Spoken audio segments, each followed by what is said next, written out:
त्या पवित्र अशा नांदेड नगरीमध्ये आज राज्यसभेचे खासदार झाल्यानंतर सर्वप्रथम मी येते. समस्त नांदेडकरांचं मी मनापासून आभार मानते. आमचे आमदार आदरणीय बालाजी कल्याणकर साहेब आणि संध्याताई यांनी महिलांच्या मेळाव्यासाठी आणि नवरत्न पुरस्कार वितरण सोहळ्यासाठी मला आमंत्रित केलं आहे. पहिल्यांदाच एक सर्वसामान्य घरातली मुलगी ही राज्यसभेची खासदार म्हणून दिल्लीला जाते आहे एकनाथ शिंदे साहेबांच्या आशीर्वादानं.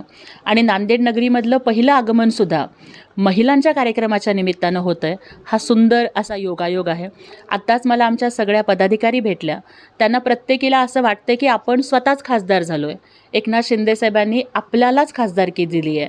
कारण जेव्हा एक गोरगरिबाच्या घरातली, एका सर्वसामान्य घरातली, एका मागासवर्गीय घरातली मुलगी कुठलाही वारसा नसताना शिवसेनेत एकनाथजी शिंदे साहेबांच्या नेतृत्वामुळं आणि त्यांच्या आशीर्वादामुळं पुढे जाते, तेव्हा सगळ्या शिवसैनिकांना हा आपला विजय, हा आपला आनंद वाटतो. यामुळे खूप मन भरून आलं आहे.